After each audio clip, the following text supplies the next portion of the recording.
The Tampa Bay Buccaneers fall to 5-2 after a flat start on Monday Night Football. The Lions quite literally ran away with this one. We're going to break this down and then some, all that and more on today's post-game episode of the Cannon Fire Podcast.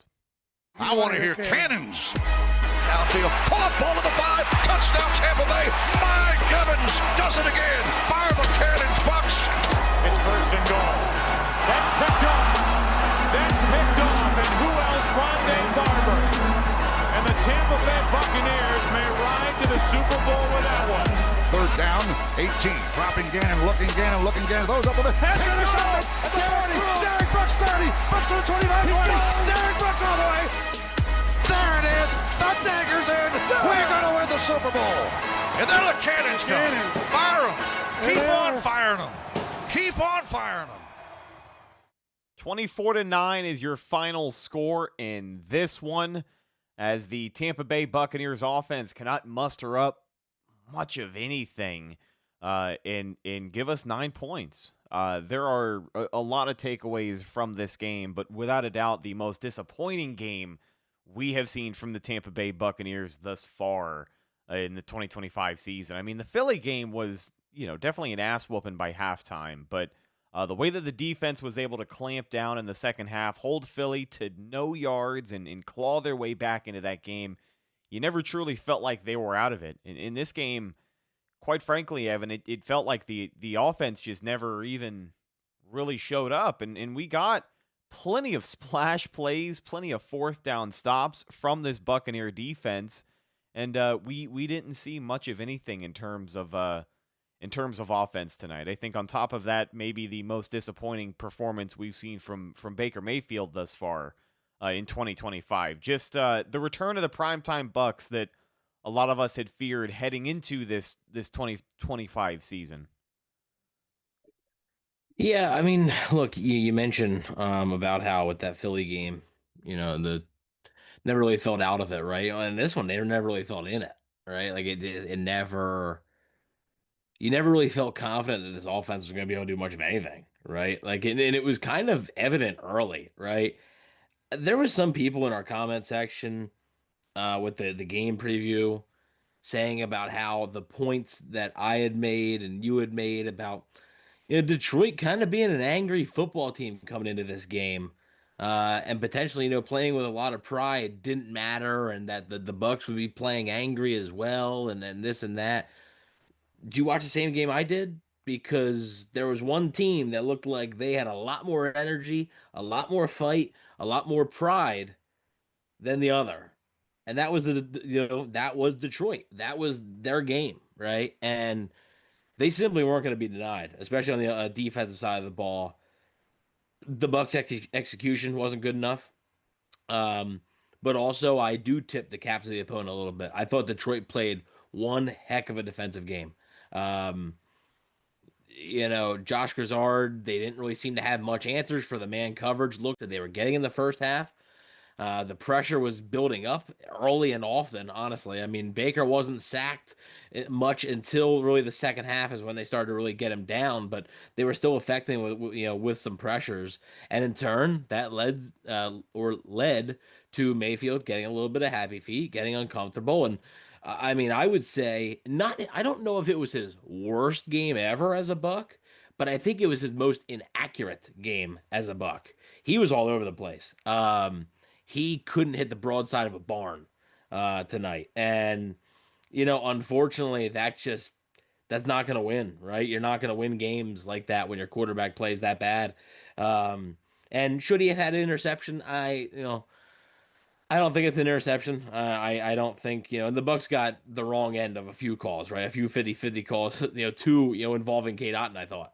But at the same time, there was so much that they couldn't capitalize on. And against a really good team on the road, you simply have to be better than that. So they weren't good enough tonight. I thought the defense hung in there for the most part. And we'll get to the offense and the defense more specifically, but overall thoughts just not a good enough game by the offense. Definitely not a good enough game by Baker Mayfield. And that's the result you're going to get against a good football team. Yeah, I thought the defense honestly did a little more than just hung in there throughout the course of this game. At least in that first half, they were lucky to not be down 30-3 there at halftime. I thought that this game, at many different levels, especially in that first half, just came down to the lack of execution on offense. As far as Baker goes, yeah, inaccurate, I think, is a bit of an understatement as well, because there were a couple of touchdown passes he could have got away with tonight that he just simply wasn't on target for. I will say, didn't seem like he ever got comfortable. We saw an early appearance of those happy feet that you had talked about, and when he isn't able to settle into the pocket, that's when you see him start to get a little bit more reckless. But he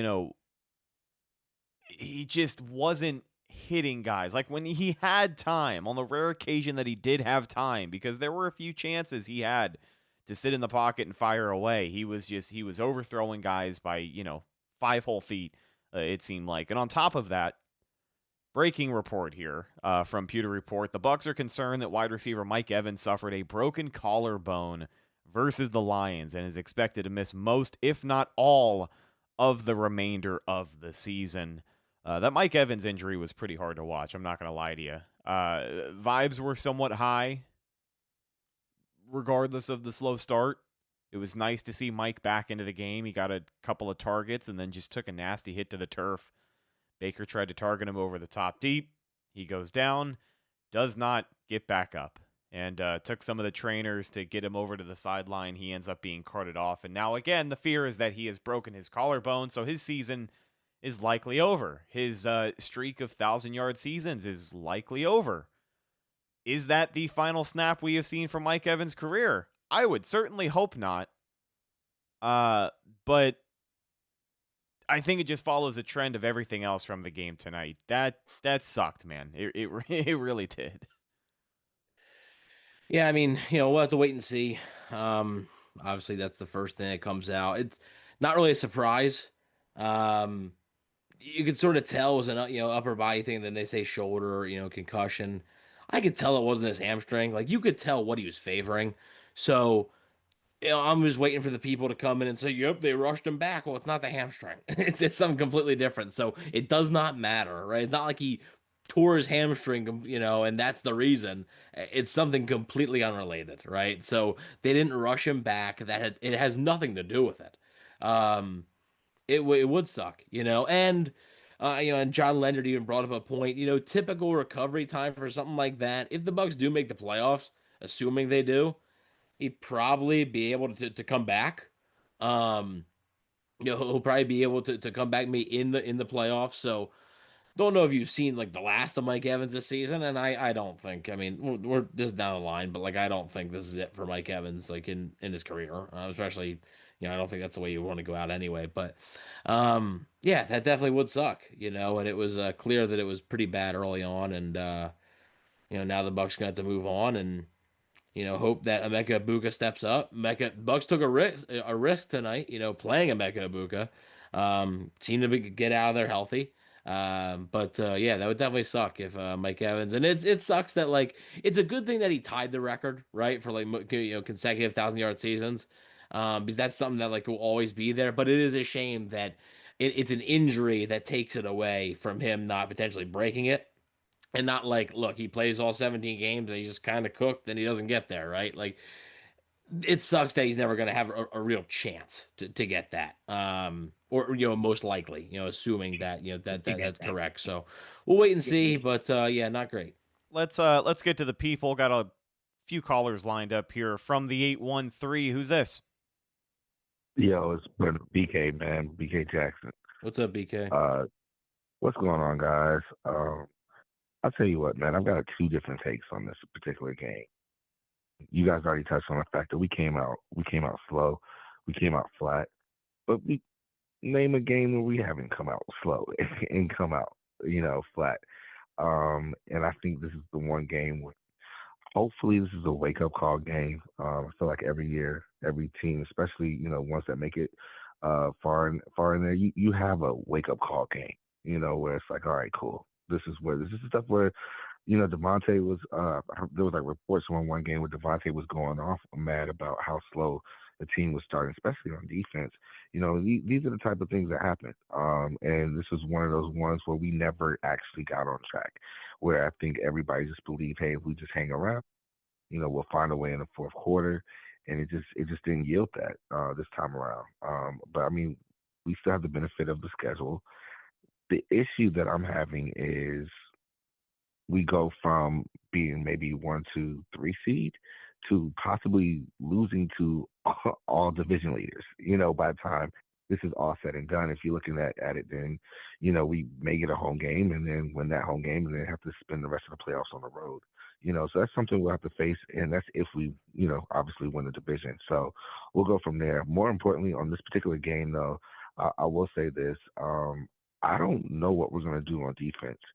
And I think we do have talent, but for whatever reason, it's not clicking this year. And I'm not exactly sure, what else we can do. As far as Baker is concerned, he had a bad game.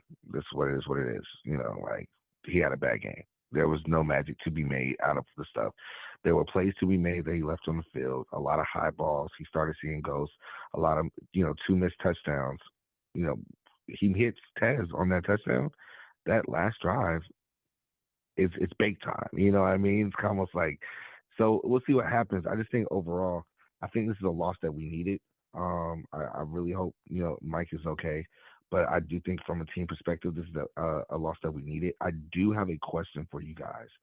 What do you guys think about going out and getting a wide receiver, which is the craziest question I would think. But if we're going to make a run, with the Lockett, to me, is not attractive just because I feel like we have that in Tez Johnson. But is it time to possibly look at bringing in a veteran presence from a possession standpoint of view? Because I don't know if we have another possession receiver in our arsenal. And I'll sit back and listen. BK, we appreciate you, buddy. Great call. Go Bucs. We'll talk to you soon. We've got a lot of callers lined up, so we're going to get to you, I swear. This is a great opportunity. Really quick, though, we do have an update from Todd Bowles himself. So Todd Bowles says that Mike Evans has a broken clavicle, said he'll be mostly out towards the end of the year. They'll see what happens, but he did break it. So, maybe not a season ending, we'll see, right? But he's going to miss most of the year. So, regardless, his 1,000-yard streak will be over. You're not going to get that. So, really, really tough break for the Bucs offense. And about, the trade deadline thing, I don't think so. I mean, just to be short with it. They will have Chris Godwin coming back soon. Obviously, Emeka Ibuka, they love what they've seen out of him. Jalen McMillan, they're still hoping, is going to be able to come back sooner rather than later. We're getting, closer to his potential timeline to return. And then, I think they really like what they've seen out of Tez Johnson, right? Scored a touchdown tonight, was, a bright spot for the Bucs offense. Made a couple of nice plays. Should have had a second touchdown if Baker Mayfield hits him. So I don't foresee a trade for a wide receiver happening now. I don't either. I do think that if they were going to trade for any player at this point, I still think it's just an edge rusher, a pass rusher that's going to put this team over the edge. I think that what they have done without Mike Evans over the last 3 games on offense proves that they have the horses in the wide receiver room to go out there and get the job done, especially when your offense doesn't come out like they did tonight. So with that being said, I think they don't trade for anybody, but if they do, I want to believe that it is an edge rusher. But again, before we get to these calls here, I do want to recognize $4.99 super chat. Deontay London in YouTube says, Thank you, Deontay. Miss you guys. Bucs on offense didn't show up. I just need everyone healthy at this point by the bye week. Yeah, it was a tough night in the offense. Tough night from the top down for the offense. Baker Mayfield, the wide receiver room, the offensive line, the interior offensive line. I thought Mike Jordan played a really bad game. Yeah. It was a rough night for a lot of those guys up front. So it leads to just a complete breakdown on the offense. But again, before we dive into these calls, I don't want to lose this. Way too much John Hussey on my TV tonight. I know that we are going to get into this, and I figured now might be the time to get into this. So I'm not going to blame this loss on NFL officiating because the Bucs most certainly lost this game themselves. But holy hell, if the officials didn't find every reason to try and, I don't know, maybe help out Detroit, it seemed like at certain points of this game. I thought honest to God, and even if there are Detroit fans who are watching, kind of smug because they won the game, but maybe they're still left over bitching in their tank from last week after what happened against Kansas City, let me know your thoughts on that. I have never in my life heard, after a second look, we're going to give the Lions back their challenge that they just lost. I don't understand it. Yeah. So the series of events here, again, absolute insanity. I thought John Hussey got the first down. I thought John Hussey and his crew found a way to make this primetime contest all about them. Him and his pause for dramatic effect. That asshat knew exactly what he was doing on national TV. He was like playing to the crowd a little bit. I hate him so much. I really do. I didn't think there could be another official out there worse than Sean Hockley, but we have found one, my friend. Yeah, it's me versus Sean Hockley. So the Lions lose You the versus John challenge. Hussey. Yeah. The Lions lose the challenge on K. Otton's first down ruling. It is a catch, a run by K. Otton, stretches the ball out, fumbles the football. Yep. He is ruled down by contact, first down. Yep. Bucs line up, run a play, blow the play dead anyways. Doesn't matter that they blew a play. Let's just ignore that fact. Blow the play dead. We're going to take another look at it. Well, also, the Lions challenge also gives Detroit time to challenge. Detroit challenges. They lose said challenge. They challenged for him like catching the football is what the ref said. Right. They challenged that he had possession. Yeah. So they deem that he has possession. But after a second look. But wait, there's more. Yeah. You help me out with the rest here. After a second look, they say, well, hang on, come back. Actually, he was actually short of the line to gain. So we're going to say that he stopped on downs. And not only is going to say he stopped on downs, but after we said that Detroit lost their challenge and lost their timeout, we're actually going to basically say that doesn't matter. And they're going to keep their challenge and give back their timeout. Just a series. And to me, that was pretty much ball game, right? Like that was pretty much it. I know the Bucs defense held them to a field goal there and still technically kept the team in it, but that was it, right? Like that was the dagger in my opinion. And just and then you got, later on in the game, obviously it didn't really matter that much. It was too late. The Bucs weren't going to be winning, but like, you got that trip, right? Obvious trip. It doesn't get called. Like I said, I thought the interception was not an interception. And again, we can go on about the refs, right? We're not really a ref show, right? After every loss, we're not sitting here pinpointing everything, but the officiating was bad, right? It was bad. And look, the Bucs lost this game, right? For multiple reasons. We talked about it, right? If Baker Mayfield's better, this might not matter, right? Because they might win. We have a 2-hour super chat from Vincent Price. Love you guys, loss or not. Thank you a lot, Vincent. And also a $1.99 super chat from Chigs. Lions D was good. Ibuka could have balled out. Look, there's a couple wide receivers that could have put up some really big numbers if the quarterback could have hit them. And it wasn't like these are like, oh man, tough throw. Like these are throws that like he normally makes, and I have no doubt like he's gonna bounce back. But I just a rough night at the office for Baker Mayfield and for the officiating as well. From the 661, we appreciate your patience. Who's this? It's Deontay from Vegas, guys. How you guys doing? What's up, Deontay? Doing all right. How you doing, my friend? I could be doing a lot better if our office didn't look the way it did on prime time. Yeah, man. Yeah. Well, what else is new? That you could have said that comment in like any year, really. Yeah. I mean.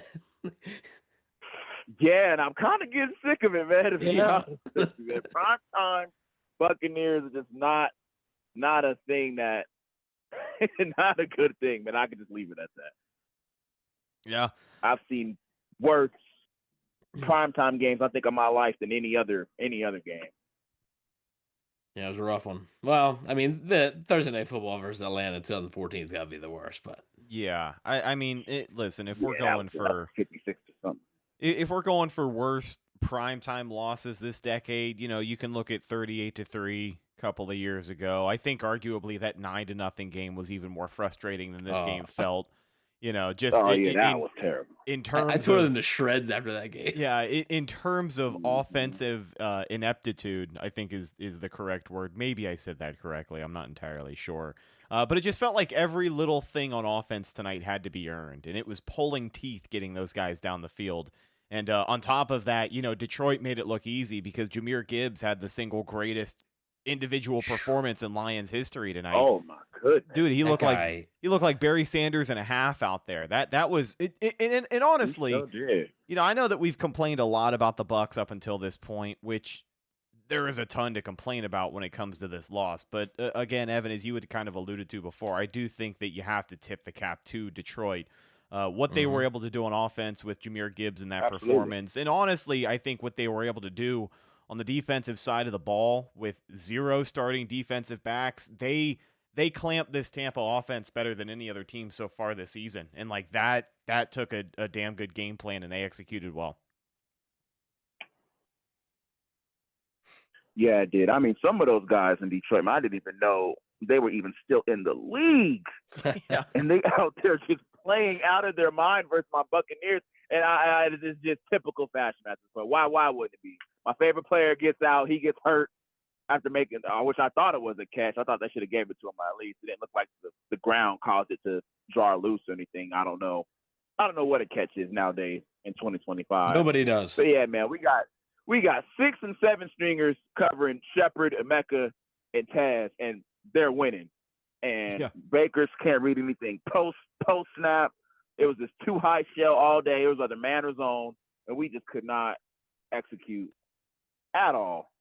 That was just a bad performance, man. Picked a very bad day to be inaccurate.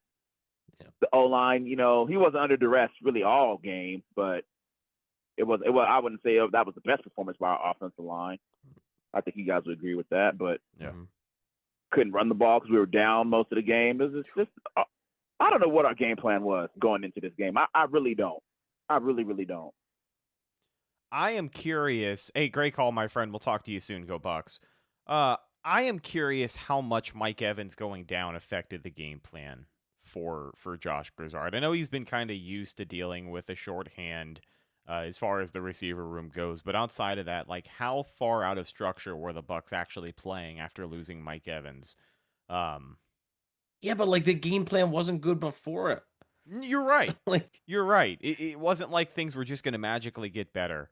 But I don't know. I think his presence is definitely a big deal for this offense. Oh, it definitely matters. But like I thought this was a pretty bad Grizzard game because like they just didn't seem ready for anything that Detroit was throwing their way. And like I understand like. Yeah, everybody talks about that, right? With like the backups, it's the same thing. Like, oh my God, the Bucs are doing all this with 4th and 5th and 6th and 7th string wide receivers. Well, the Lions are doing that with their 5th, 6th, 7th corners or whatever. But like, you got to game plan stuff around it. It just seemed like they weren't prepared at all for the man looks that they were giving them. And really quick before we get to the next call, Orlando Perez with a $2 super chat. Can a ref have a second look after a failed challenge? Apparently, the answer is yes. I don't really know. But also, my friend, you're wrong because it was not a failed challenge because they are basically given backsies and are able to just keep that in their pocket, I guess. So yeah. And really quickly before we get to the 941 here, just an update on that report earlier for Mike Evans' broken collarbone / clavicle. The hope for the Bucs wide receiver is a recovery timetable of 6 to 8 weeks, likely on the longer side of that.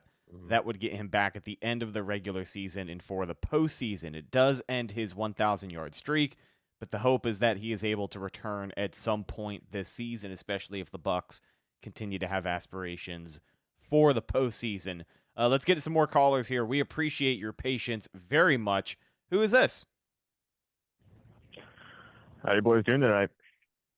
Oh, good. Man. How are you? Could be doing better, but we're hanging in there. Yeah, I feel you on that. I'm just glad that it's over. That just felt like a slaughtering. And even at times, you're still getting slaughtered even after you're in a puddle of blood. But, all I have to say is, just absolutely atrocious. I want to get to, like, Mike real quick. It just sucks to see, like, that's how it's going to end. He's not going to break Jerry Rice's record. And when I saw that, I literally Like, I still feel like I want to cry from that. Mike Evans is my all-time favorite Buck, and I feel like there's no one deserving of that honor of like breaking Jerry Rice's record than him. I feel like he absolutely deserves it, and the fact that he's not going to get it is just devastating. I mean, I'm thankful. I was at the New Orleans game last year where he tied the record, and beyond grateful that I got to experience that. Sucks that he's not going to be able to break the record. Also, I said this at halftime. At some point, like Todd Bowles is probably going to start throwing chairs. If he's not throwing chairs at halftime because of that performance, then I don't know, or someone has to be like. At this point, this team has to be like getting angry, or like especially if someone has to like. If no one was throwing chairs like at the end of that game, then this team just like probably has no motivation or to move forward, because like you got to seriously lock in. Like, yeah, New Orleans is not that good, but like it's a division game can still be tough even if they're not that good. But all I'm trying to say right now is this team just has to lock in. And I hope someone like got fired up in that locker room after the game and was like throwing furniture and just screaming at guys and all that stuff. They just got to lock in next time. Baker, he needs to do better. Officiating was trash. I thought defensively they did somewhat okay, but like if people saying, oh, defensively was like, I guess we should be thankful that it wasn't like a 42-0 at halftime, because I feel like that's what it should have been. Yep. But you just got to lock in the next time. I'll hang up and listen. Thank you guys for the opportunity. Go Bucs. Go Bucs, my friend. Good call. I mean, just gotta lock in. Look, at the same.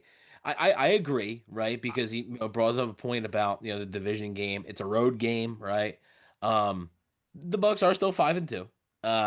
It's not there are worse spots to be in. And I mean, I do agree with him about the defense that like the score, they were lucky, very lucky to be down 11 at the half, because they should have been down by multiple scores at halftime. And that's how bad the offense was, right? Like the defense was on the field for 90% of the first half, and 2 turnovers in that first half by the defense really helped out. And I thought the defense, it wasn't that bad. It kept them in the game, and the offense just had zero answers. I mean, just zero answers. So definitely gonna have to bounce back, and I'm curious to see is like, how do teams now play the Bucs offense, right? Do the Lions have the certain book on it, right? It's not like you could say, well, the Lions defense is just stacked. They were out there with 6 stringers, for their secondary.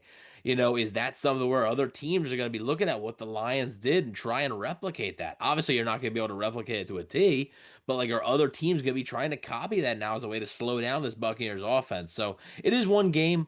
The game sucked, but it's one game, right? And you have an opportunity to bounce back, against a team that, it's a divisional opponent, but like, you should win that football game. You should be heading into your bye week 6-2.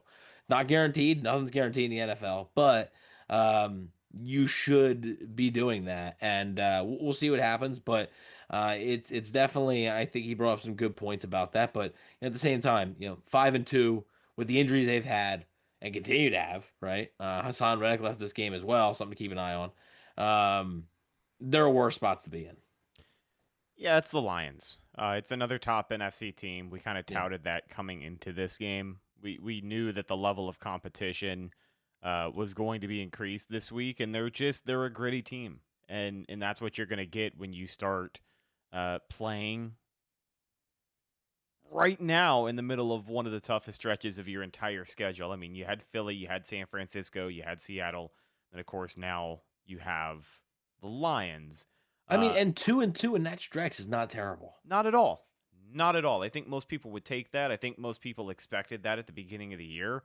And if you can rally and you can beat a floundering Saints team, you can still head into the bye week a 6-win team. Now, you're no Daniel Jones and the Colts, because who the hell would have thought that was the measuring stick in the NFL after 7 weeks? But the Bucs are certainly still a top NFC team. It's all about how they regroup and especially how they win the remaining division games left on their schedule. Because now that you've lost to Detroit, now that you've lost to the Eagles, those NFC wins are obviously still going to count, but you want to stack those division wins from this point on.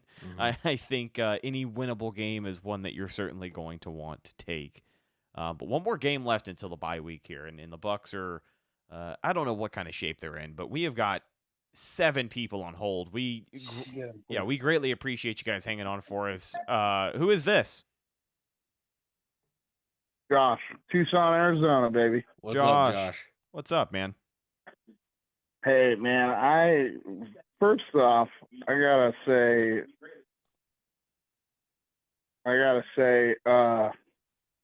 man, the guy before me crying his eyes out, like, get real, it's a football game. But people in the comments, and I think I heard you guys say play calling wasn't that good. How many over 5 feet over their head balls was Baker Mayfield throwing? It was a lot. Like, I don't understand. This was a Baker,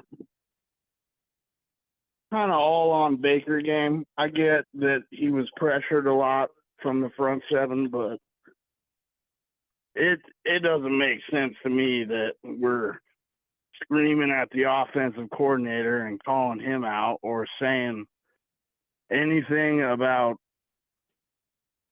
these play calls.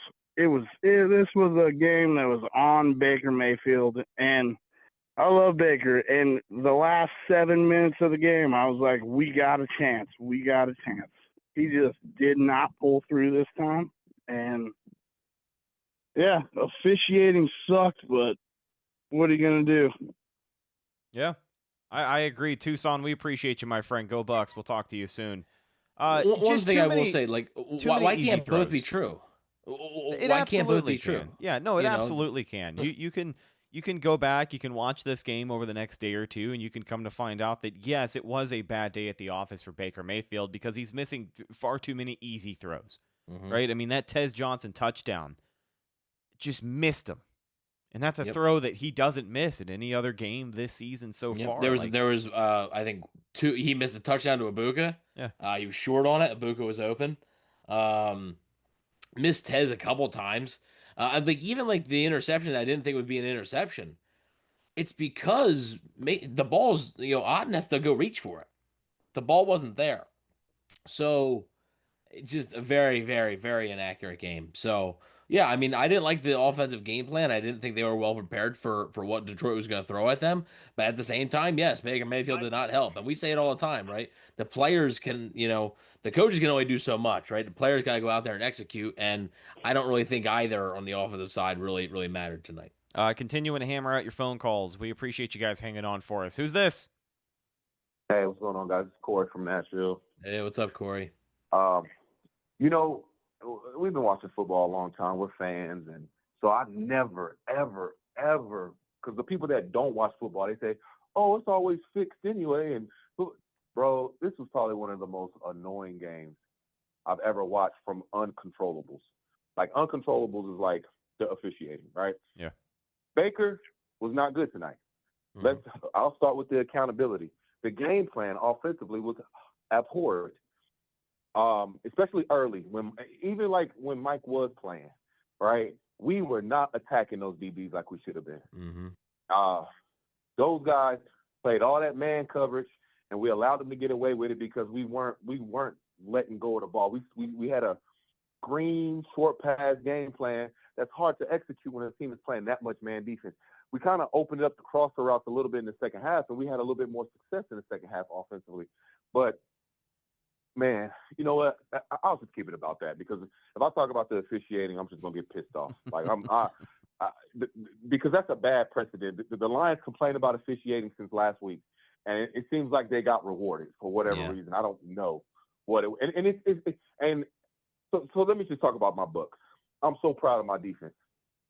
Defense because we've been watching Detroit since Dan Campbell got there, since they started to become since they traded for Jared Goff, since they got Jared Goff, they've been a good team. We watched situations like tonight where they will ramrod a team, no matter who they're playing. That's a 40-point night tonight, the way they came out the gates, the way they were allowed to play defense, the way they played defense successfully in certain stats. I'll give them credit. The way they were wearing those uniforms, the way this crowd was rocking, our defense said, no, y'all not going to beat our ass tonight. It's not happening. Y'all going to make some plays. It's fine. We're on the road, but it's not happening. I don't care what happens on offense. The defense, I don't know what Hassan Reddick's injury is, but the defense was so encouraging tonight because that is a team that will embarrass you. They don't care that it's Sunday. They don't care that it's Monday night. They don't care if it's Sunday afternoon. We've seen it. We've seen Detroit, last year, then they have like the biggest margin of victory last year, just beating the dog crap out of teams. And so we showed tonight that we do belong. And if we talk about the controllables, there are ways that Baker would be the first one to tell you, yeah, I wasn't sharp tonight. Wasn't sharp in my reads, wasn't sharp in the pocket.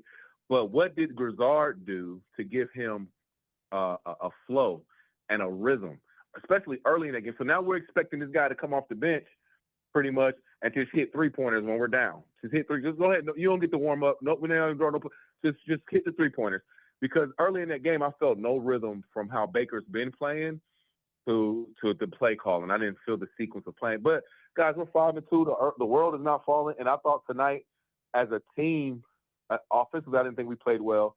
But it was a lot of encouragement going forward, especially defensively, because we played well defensively tonight. That, like I said, that's a Detroit Lions team that will score 40-plus on the team. They came out, scored a quick touchdown.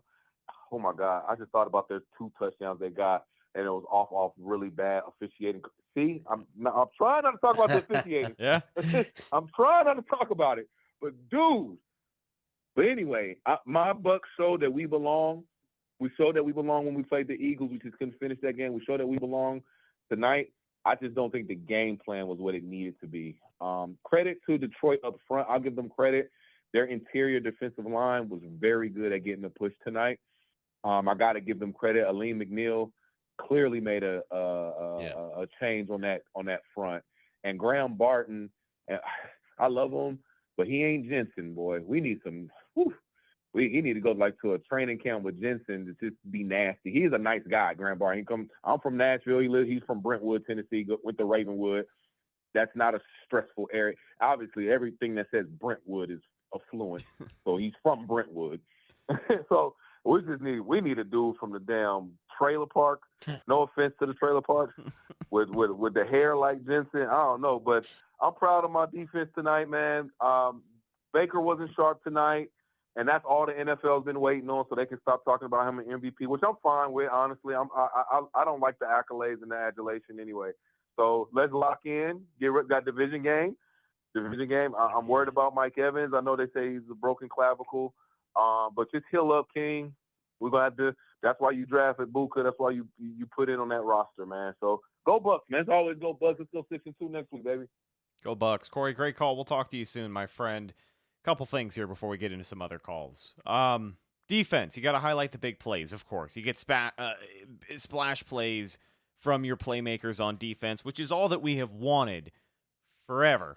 And finally, they are figuring things out. They've got a little bit of a hot streak going as far as taking the ball away, generating takeaways. Yaya Diaby with a big-time strip sack. He continues the hot tear that he has been on in 2025. Jamel Dean has an interception for the second straight week. Outside of that, I do have to say this about the defense. I want to gush about the defense, and I'm not as upset with the defense as I am the offensive side of the ball, because we talked on the pregame show with Will, and during the game prediction, he predicted the Lions to win by like 15 points or something, and I was like, dude, if there is a point spread that big, we're talking about a complete implosion for one of these offenses, and that's exactly what happened. So, all of the criticism on the offense is deserved. But I will say this about the defense, Evan. I think it has to be noted. Double-digit missed tackles tonight for this Buccaneers defense. I thought that, especially in that first half, Detroit was getting a lot of their yardage after the catch, and it was simply because guys just were not in the right position. They were not tackling. Fundamentals were breaking down. And that's not how you beat a top team like Detroit. And on top of that, my friend, I think Servassier Dennis might be like worst player in football territory after tonight. He is awful. I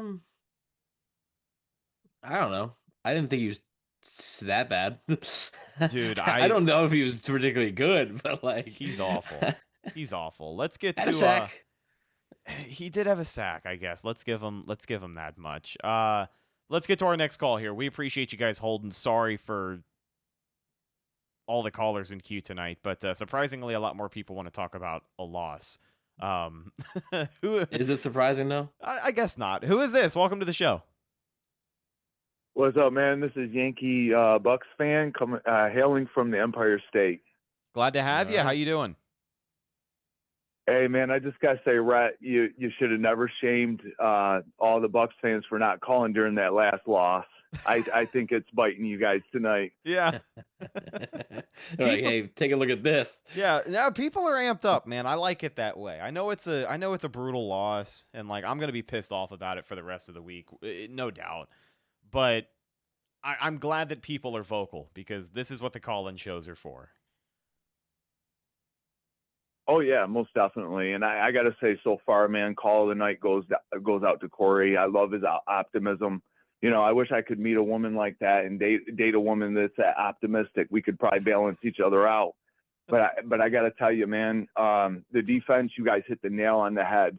The defense is stellar once again. And again, just like last time I called, I'm crying for the damn defense. Because, you know, I mean, Baker kind of, you know, I mean, he slacked it. Let's be real. And I got to say, if that is the Lions backup secondaries, then maybe they should be their new starters. Like these guys are beasts. I don't know, you know, the shit calls aside, these guys are absolute animals out there. And, you know, just like, I'm sitting there and I'm just, you know, and again, I'm not crying about a game. But yeah, to see Evans get hit like that, I mean, let's be honest, you know, I'm speaking for the whole crew, including you guys. I mean, he's part of our heart at this point. I mean, he really is. And it hurt, man. My heart dropped in my stomach when I saw the man drop like that. And I was kind of like, F the game at that point, really. You know, it's like, man, is Evans okay? You know, but I love you guys' takes. And I'm just going to end it with that. I know you got a lot of calls, and I'm just going to say go Bucs, man. And, you know, let's see where we go from here. We got a lot of adjustments to make, so I hope we learn from it. Yankee, we appreciate you, buddy. Great call. Go Bucs. We'll talk to you soon. Best of luck in finding a woman like Corey. I hope. Are we all? I hope that goes well for you. All searching for a woman like Corey. From the 757, we appreciate you holding on for us. Who's this? What's up, man? My name's Mook, man. Tattoo artist out here in Virginia. Mook, how you doing, my friend? I'm good, man. Hey, so you know, I'm a Bucs fan. Obviously, I'm coming to one of the games in December. I think it's the Carolina game. It is. I'm not sure. It's on the 21st, I believe, somewhere around that time. You know, my opinion is the defense missed a lot of tackles, but I am optimistic. I do like how they're playing. I like that they are able to get the ball away. I also like that they're able to those turnovers matter. But if we can get a pass rusher, I think we'll look a lot better with a pass rusher. On the offensive side of the ball, I really just feel like they need to focus more on the players we do have. I think a lot of the game plan going in was probably focused around Mike Evans. And, you know, I think they just have a hard time focusing on who they want to be the focal piece in the game. Mike Evans going out right in the beginning of the game, that probably threw the game off a little bit, because he makes that catch.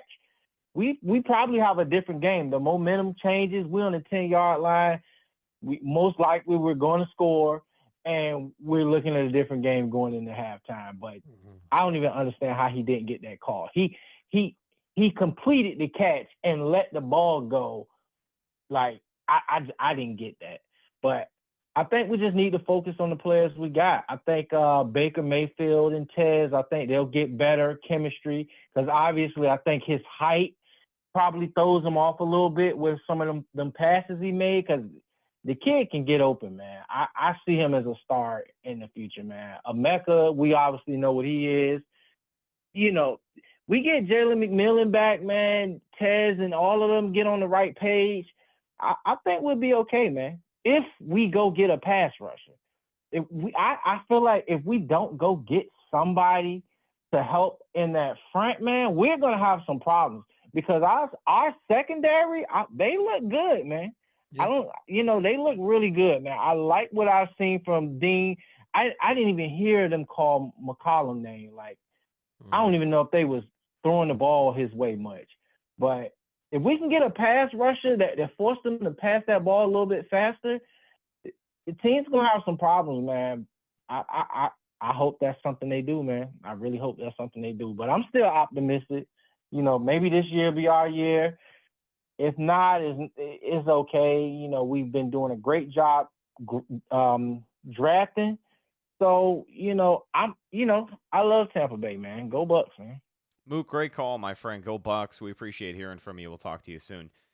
He brings up an interesting thing about the pass rusher. And, listen, I have been banging the table for the Buccaneers to make a trade for a pass rusher. I still hold firm in the belief that that is going to be the one thing more than anything else that will elevate this team to another level. But now you're potentially without Hassan Reddick for, I don't know, my initial guess is at least 2 to 4 weeks, right? That's just what we're guessing. Yeah, he just left the game. We don't know what he's got. So we don't, but I'm going to assume he's missing a game. That's my assumption. Okay, he might miss 8. If he misses 2 weeks, that's one game. Okay. He's got the bye week, so. Do you think that there is maybe a little bit more of an emphasis or in urgency or some kind of gut feeling that, maybe we should kind of pull the trigger on a pass rusher? Listen, I know that Jason Light's track history is going to show that, no, he does not make trades. But the last time he did, they got Steve McClendon and won the Super Bowl. So I'm not saying that if they make a trade before the deadline, they win the Super Bowl. But the last time they did that, that's exactly what happened. I think right now, if you are looking at a situation where Hassan Reddick is poised to miss 3, 4, 5 weeks, I don't know. I don't think it amplifies it that much from before, but I still think that with everything that they have going on with the defensive side of the ball, I know that they have weak spots at linebacker right now, but I don't know. An edge rusher just still seems like the sexy trade option right now, and maybe it's more of a necessity with Reddick going down potentially. So, and look, anybody who's listened to the show for a while has known that I thought the Bucs long term they do need that number one pass rusher, but I think too many people when they say pass rusher. Now, I'm not saying you, right? Because you have a pretty good idea of what's realistic and what's not. But when people say go get a pass rusher, or they need a pass rusher, people mean an elite pass rusher. People mean an Aiden Hutchinson, just dominating Charlie Heck type pass rusher. A Max Crosby, a Trey Hendrickson. That's the type of names they're looking for, right? Those names aren't going to happen. I don't believe the Buccaneers are going to be making any trades. I would call. And I think the Bucs may call, right? You're always doing due diligence, even throughout the offseason. I'm sure there are tons of conversations about trades or free agents that, don't happen, right? For one reason or another. But I think when people say, oh, yeah, you gotta get a pass rusher, they're looking for the elite pass rusher. And it's not going to be available, right? Because those are, arguably a top, 4 or 5 most coveted thing in football, right? Having that elite pass rusher changes a lot of things for a defense. And I do agree that, if they had that guy, sure, it would change a lot of things. It changed a lot of things for any defense, but they don't right now. And honestly, I don't think Reddick going down, if he does go down at all, right, for any amount of time, I don't think that's going to change their plans. I thought Diaby looked pretty good tonight, had the strip sack. That's now 2 weeks in a row where I thought he's looked pretty solid. I thought Reddick was fine tonight too. If anything, if they do make a trade, right, people are going to be disappointed because it's not going to be for a big name. It's going to be, you remember, oh, Jason Light made a trade and they won the Super Bowl. Yeah, the trade was Steve McClendon. Like, that's the type of, acquisition that would be made, right? So, and, he's like, I'm over Anthony Nelson. Like, I'm just done. And that was another play that like kind of solidified the game. Has Gibbs dead to rights on that fourth down and just can't bring him down. You have to make that play. Antoine Mayfield Jr. also has to make the play right after him, but like Nelson's the first guy there. He reads it perfectly, does everything perfect, can't make the tackle. And then Detroit ends up getting that conversion. But like I'm looking for somebody to be better than him, right? Like I need somebody to be an upgrade over Anthony Nelson, over Chris Braswell, and I think too many people are kind of looking to replace like the Diabys and the Reddicks of the world, and I just don't really think that's realistic. Getting to our next call here. We appreciate you holding for us. Who is this? Matt from Rhode Island. What's up, Matt? How are you guys doing? tonight? We're just we're peachy. Just great. That's what I thought. Yeah, you know same how it here. is, man. Same here. Yeah. No, I really appreciate y'all taking this call. I know y'all busy tonight, so I took some notes. Right. Okay, here we go. Came prepared. I like it. Yeah. Well, that's all I can do. Someone had to tonight. Yeah. If not the Bucs, had to be me. So, first thing, there were no kneecaps getting bitten. There were kneecaps getting sucked by the refs. They sucked. Those kneecaps were sold by Dan Campbell. He put everything on this game. I don't know if it was because of the Chiefs game. He was all bitchy about that. I don't know if it was being bitchy about us kicking their ass last year, but yeah, he was challenging every play that went our way. He was not going to let us have anything go our way. And I don't know about y'all, but like there were a lot more Baker batted passes than normal. Mm-hmm. And I'm like, okay, so it almost seems like they were told like explicitly, like, okay, you gotta reach up whenever he's about to throw. And I'm wondering if that's, I have to give Baker the benefit of the doubt. So I'm wondering, is that why he overthrew so many receivers? He was just spooked from all the batted passes. That's what it seemed like to me. But yeah, it's definitely frustrating. I know we're injured. I can't be too bitchy about like only a second loss, but it's annoying. We've had like these two prove it games against like Detroit and Philly, and especially in the first half, just getting swept, just looking like out of our league. Like I'm glad we're getting a lot of national attention now, but like it feels like we could still, like, especially in these primetime games, respect ourselves more. It's kind of embarrassing. Just like silly mistakes, like offensive line penalties, like shit that just, I feel like we should be a better coach team than that. And I think Bowles is a better coach than that. And yet we're messing up like that in all these primetime games. So, I'm like, I don't know if I can, my parents are Pats fans. I don't know if I can show them the Bucs on primetime anymore. It's like, I don't know how the hell we have the same record as them. We've been in the playoffs like 5 years in a row. And I think we're close to making that next step. And it's just,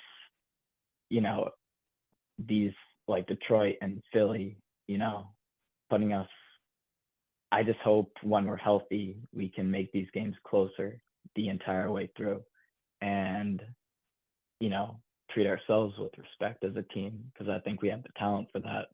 It's also knowing that we have Atlanta kind of creeping up.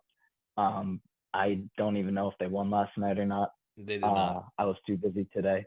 Oh, cool. I like that shit. Yeah. So that makes me feel better. But, I want to discount them, but we really can't yet.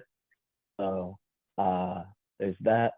I feel like this Rams game in a few weeks is the last big prove it game. I think that'd be even more impressive than Seattle and Fran. So is that one? I don't know. Is that one on primetime against the Rams? Yes, it is. Yes, it is. Oh, go figure. Oh man, It's Sunday Night Football. That, then. I gotta go to that. Circle that on my calendar. All right. It's in LA, so good luck. That's yeah. Oh, okay. Yeah, I'm all set. Sorry. What's his face from the West Coast? Richard T. Richard, my bad, man. I'm sorry. I'll have to see you next year. So, I mean, in a way, I'm excited for that because, I mean, if we lose that, it's like, okay, that's just the trend. But really, I think this is a year where Philly seems vulnerable, and Detroit, we showed last year we can beat them, especially healthy. I feel like, the Chiefs, I'm not as stressed about as I probably should be. So I feel like this is a good year where we should take that next step as a team in the playoffs, like go a little further, a little deeper. And I'm just like happy that Mike Evans, I'm hoping for a speedy recovery for him. It sucks seeing him go down in his first friggin' game back. And I feel just bad for the guy. So I'm hoping he's back playoff time, and I'm hoping we can just step up. New Orleans, we can never discount them. So I'm just hoping for a 2-score win sometime this season. That'd be kind of nice. But, it's only our second loss. So just glad to see them be kind of competitive. I think they could have been a little luckier. And I'm hoping in a way this game just taught them some lessons. They can't really mess around till the fourth quarter. So, yeah. I threw a lot at you guys. So thank you again so much for taking my call. You're all good, Appreciate buddy. That. Great call. Go Bucs. We'll talk to you soon. We appreciate you chiming in. Them notes were full. Yeah, I'll he tell you said that. he came prepared them with notes were notes. full. Richard, it doesn't sound like this year, but maybe next year you might have a house guest, brother. I don't know if the Bucs are heading to LA next year, but speaking of the devil, who's this? Speaking of who's this? Am I on? Yep. Hello?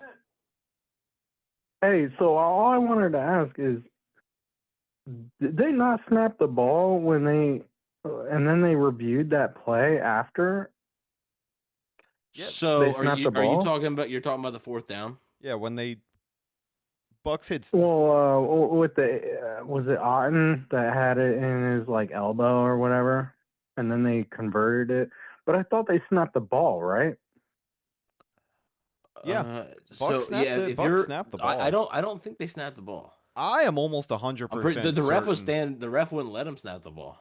I am almost 100% certain. Well, I thought they did. So I thought that was. I thought they all. I don't know. I thought It's 2 against 1 right now, so but maybe they did. I don't know. I thought they snapped it and the play was running, and then they blew the whistles and was like, "Oh, okay. Well, let's review this."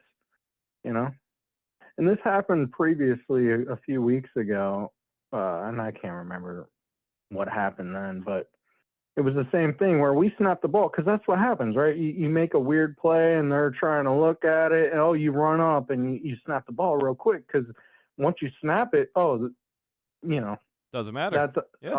It doesn't matter, right? Mm. But that happened a couple of weeks ago. I wish I remembered exactly what that was, but anyway, yeah, I thought that was weird. A lot of hate on Baker. I don't understand this. We're 5-2, he didn't play well. right? I mean, well, I don't know. A lot of people played really well on the Lions, and we didn't have our best game. He didn't play well. I mean, it's we praise him plenty. He's played great this season, but this game was definitely one to forget. We appreciate your call, my friend. We'll talk to you soon. Go Bucs. full transparency, I thought that was Richard T. Same would've same been area perfect. code, very similar phone number to Richard T. We didn't even get a name from that guy, but that was indeed not our good friend from the West Coast, Richard T. He was our friend, just not Richard. You are correct. He was not our friend from the West Coast, Richard. Well, he may have been from the West Coast. He had the same damn area code. If it's the same All area right, code, I mean. if we're gonna wrap up on one positive thing for this show, Chase McLaughlin made a kick. he did. Now So I are did. we still, now are I we still gonna did. freak out over it, or are we A little bit, chill? because What do you mean a little bit. Let me show you something. Hold on, let me show you something. Actually, I'm not gonna freak out at Chase because yes, he did make the one kick that he was asked to make, but I am gonna freak out a little 53-yarder. bit. I am gonna freak out a little bit because after what I had to bear witness to tonight, after what I stayed up late for tonight to watch on prime time with the entire football world, after being embarrassed on prime time, I had kind of held out hope that I would have some kind of win to hold on to tonight. And you know what? I was shaping up to have myself a win, my friend. I had a plus 1,300 3-bet parlay locked in. And my 3-bet parlay went as follows. I had over 0.5 Yaya Diaby sacks, cha-ching. I had over 2.5 Vita Vea tackles and assists, cha-ching. I had over 1.5 Money Mac field goals made, and I only got one. $20 to win a lot of money. So I don't know why you'd be betting on somebody who just is on your you-know-what list. Huh. Because I'm just Curious. a shell. Well, of a honestly, man. the way betting the Bucs has been going, I'm going to let you run it here shortly, so you might as well. You did better than me, so I think it's 0-4 again. No, I So think you got K-Dot in receptions, no? Did I take K-Dot in receptions? Did you? I don't remember. I didn't think I did. Oh, I did. I was hopeful, and Baker sold on me because I had Baker. I know. No, I had you're Baker right. 2+ You had touchdowns. Amon-Ra receptions. Yeah, because 6.5. I I don't know how many he ended with. I tailed betting the Bucs this week, and I will tell you that yes, you had Baker Mayfield over 1.5 passing touchdowns. He only had one, and he sold on me because he has Tez Johnson open. And he just misses it. Yeah, you had Mike Evans anytime touchdown, and you killed the poor guy. Ended his season. And then you had Buccaneers plus 5.5, which I also like that plus pick. 6. You had an even more favorable number in 6. and it still didn't matter. Yep. And I remember I tailed it, and I swapped out the Amon-Ra pick because I felt good about K-Dot. And so yeah. That's how that went. But regardless, yeah, Chase McLaughlin made his kick. That's all fine and dandy. But I want to go back. He ended with 6 catches. Oh. 6 catches. I can't catch a break. Oh, with Amon-Ra. Yeah, of course. And he was off to an break. absolute tear. I mean, he had 3 catches, I think, in the first 2 drives for Detroit. But let's wrap it up with this. If we're going to talk about anything that was good tonight, the splash plays have been mentioned. The special teams have been mentioned. I do want to go back to a point that Mook had made in his phone call earlier, and that was about Tez Johnson being a more efficient tool for the Buccaneers moving forward. I know that without Mike Evans, it's a different-looking offense, and yes, we only saw Mike Evans for a quarter and a half tonight, if even.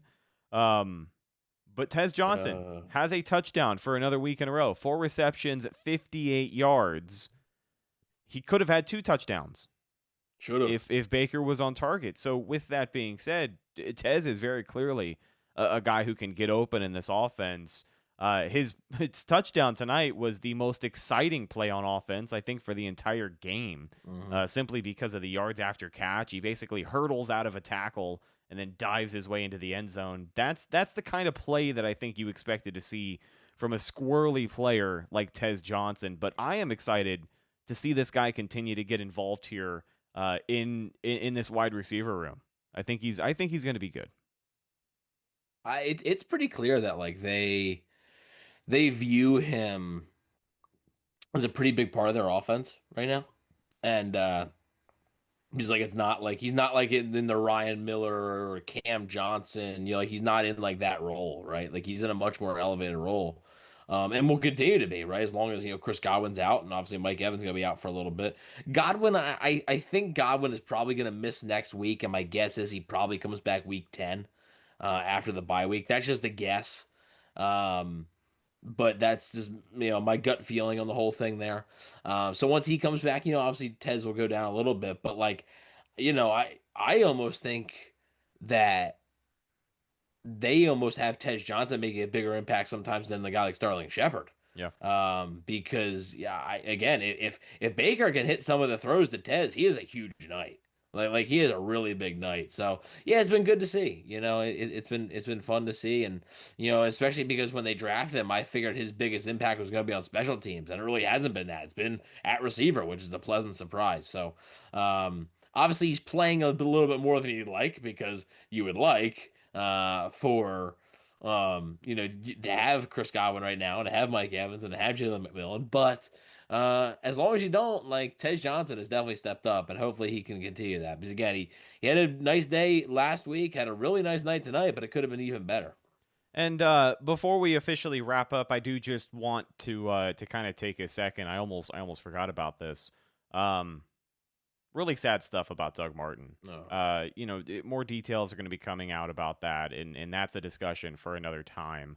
It certainly won't be had on this show. But, Doug Martin was a guy that we had covered at the very start of this show's life cycle. And during that time, I mean, he was one of the few bright spots on a Buccaneers offense that did not have very many, right? 2012, he had one hell of a rookie season, had Rookie of the Year honors. And, he's first team All-Pro in 2015, two-time Pro Bowler for the Bucs. I think still has the single game record for rushing yards against Oakland, 251 rushing yards in that game against the Raiders. And that rookie season, dude, 1,454 yards. Bucky Irving is an exciting player, but we have still yet to see another running back come through and have a season like Doug Martin had during his time in Tampa. So incredibly sad to see that happen. And another guy from that era, again, who played on those teams with, guys like Vincent Jackson and, guys like Mike Williams are now gone as well. Like, these are guys from that era of Bucs football that we are losing entirely too soon. And I just wanted to mention that because, man, we were certainly big Doug Martin fans on this program. And, just tough to see. Yeah, I mean, shocking, awful. And, the 2012 Bucs were sort of I started watching football close in like 2011. But the 2012 Bucs were like the first team that I can like vividly remember a lot from. Just like memories and stuff like that. That was my first time attending a Bucs game in Raymond James Stadium that year. And yeah, I mean, the biggest stars of that offense, right, are now not with us anymore, and it's really sad. And Vincent Jackson obviously gone too soon, Mike Williams gone too soon, Doug Martin now. It's awful, and it really puts in respect of a lot of things that life can take different turns at any moment, and sort of be grateful for the time we have on this earth, and don't want to be too like that, but it's the truth, right? I mean, when you get something like that, it sort of sends a whoa, man, that's a surprise, So yeah, really awful. A lot of good memories about Doug Martin, right? 2012, obviously, 2015, coming back and having a contract year. We all predicted, we were like, man, he's gonna finally break through again. Like, this is, we saw the Doug Martin of old. And I remember thinking he was going to leave in free agency, and they re-signs. And Doug was definitely like you said, a bright spot in a pretty dark era of Buccaneers football. They didn't win many football games, right? And when Doug Martin was playing with the Buccaneers, he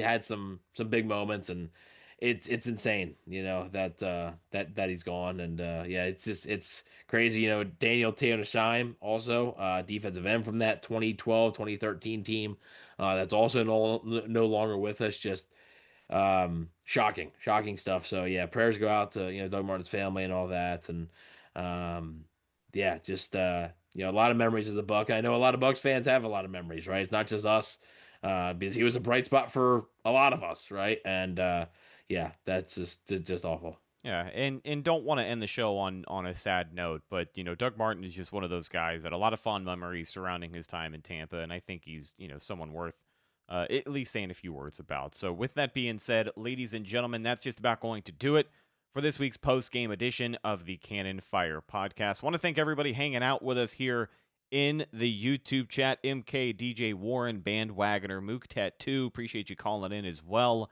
Anybody else that I may have missed? We had a ton of people in here tonight. Mikey B, KIF, Mike Hard 313. We got a couple of Detroit fans who were stopping by and just being such good sports like always. We appreciate you guys stopping by. It was a while ago, but thank you for everybody super chatted. Thank you guys. Yep. Thank you a lot. Deontay, Vincent, Chiggs, Orlando. Appreciate you guys. Really appreciate you guys hanging out. We know for somebody obviously on the East Coast, it's a late night. Got work tomorrow and everything, so we appreciate you guys hanging out with us. Follow the show on social media: Facebook, Instagram, and Twitter. All of those are Cannon Fire Podcast. Best place to go for updates on the show, and of course, Buccaneer news as it happens. You can follow my co-host Evan on Instagram at Bucs_daily. You can also find him on Twitter at EvanNFL and check out his written work at BucsNation.com. What have you got this week? Yeah, so we're gonna have reactions from this one. About a multitude of things, right? Officiating, some close calls, some bad play by the Buccaneers, and fortunately, it's not gonna be very positive.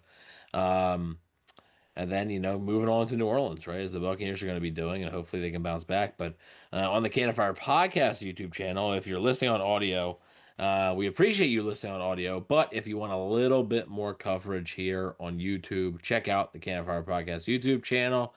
We will have the best and the worst of this game here. Not gonna lie, last week we had trouble doing a worst, right? Like we had trouble, with we don't want to really nitpick anybody, and stuff like that. And it's a nice win and everything. And this week we're gonna have trouble with the best. This week the worst list might be a little bit longer than the best, unfortunately. But that's the way it goes sometimes. And we'll see what happens next week. And later on in the week we'll have betting the Bucs. Maybe, I don't know. Jesus. We'll see. No, it'll be back. If we go 0-4 again, we're going to reevaluate some things. But it will be back for this week. And then also ahead of the New Orleans game, players to watch as well. But appreciate you all listening. Appreciate you all watching. The support for the videos during the week have been pretty good as well. So not just with these shows, but throughout the entire week, you guys are showing up for us. So we appreciate it. Last but not least, you can find myself Instagram and Twitter at Rhettakus, RHETTAKUS. If you follow me, I will follow you back. And please check out the Rondé Barber Show. New episodes of that going to be coming out every single Wednesday. You can find it with video on YouTube or anywhere you download a podcast. This week, it's going to be fun. I have to imagine there's going to be a couple of guys in the hot seat. We'll cover that and some national stories as well, on top of all the latest injury news regarding the Tampa Bay Buccaneers. I'm your host, Rhett Matthew, signing off from my co-host, Evan Wanish. We will talk to you in the next one. Until then, and as always, thank you for listening, and go Bucs.